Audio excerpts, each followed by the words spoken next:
Don't you just hate it when there's roaches in your kitchen? Or spice runners in your hideout? G'day! Welcome to the Nerdy Dad channel. Today's Rewind review focuses on the scum and villainy side of Star Wars, as we look at the Bad Batch Season 1 episode, Infested. Infested is the 13th episode of Season 1, and it was directed by Brad Rao and Saul Ruiz.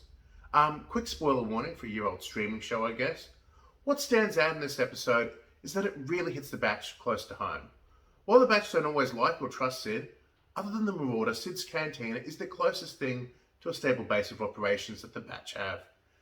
And it isn't the Empire that stands to them, it isn't Crosshair, it's not even some criminal mastermind, it's just a thug. The episode opens with the Bad Batch landing on Ord Mantell after a mission that happens off screen. As they get near Sid's cantina, it's obvious that something's off. Sid, as she often does, left out some key and possibly dangerous information about the mission, so they storm into her office as the Batch often do. However, Sid isn't there. There's a Deveronian that they don't know sitting behind her desk. After the initial confrontation, he offers them work.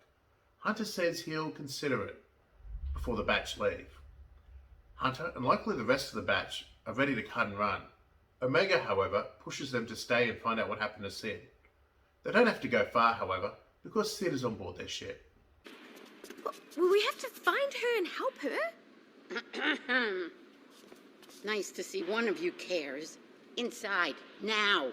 Sid has a plan to take back the cantina from the Deveronian spice runner Duran, and she needs the Batch to pull it off. The plan is simple. Steal the spice so the sale doesn't go ahead, and when the Pikes show up to get their cut, Duran won't have either the money or the spice. At that point, Duran ceases to be a problem. Sid knows her cantina and Ord Mantell like the back of her scaly hand, so she takes the Batch down to the tunnels that run under the sewer.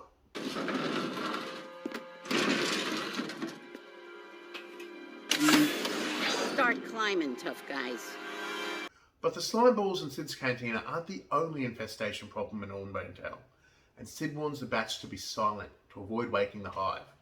However, the heist doesn't quite go as smoothly as the Batch would have liked.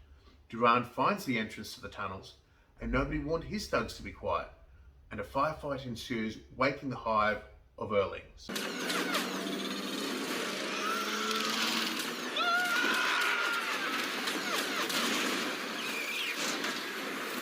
Tech realizes the Earlings have an aversion to light, but even with that knowledge, the Batch lose the spice, which wasn't a problem until the Pikes come knocking for the spice, and Duran informs them that Sid and the Batch are the ones who stole it, meaning they have to recover it from the tunnels beneath Ord Mantell if they want to survive. If you know where the spice is, then you should have no problem retrieving it.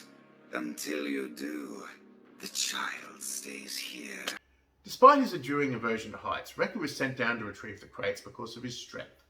Sid goes down too, and, being a Trandoshan, she shows that she's no slouch in that department either. Inevitably, the hive wakes up again during the retrieval. However, in the meantime, Tech has managed to weaponize their aversion to light, which gives the Batch their way out.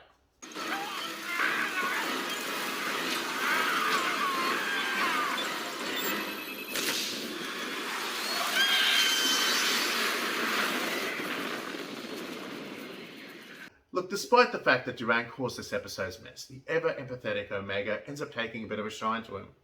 And in the end, the Pikes kill a lot of people because of Duran's actions, just not Duran himself. In-universe, it's because the Pikes don't want to go to war with Duran's family. Out of universe, I'm sure it's because he's a named character in a kid's show, who, despite his actions, was shown not to be all bad. Look, there's another 4 weeks to go until Season 4 drops on the 4th of January, and I've got 3 episodes left of Season 1 to talk about. So why don't you look out for those discussions over the next 3 Thursdays? In the meantime, why don't you give this video a like? And if you haven't already, you can subscribe to the channel here. This is the Nerdy Dad, signing off.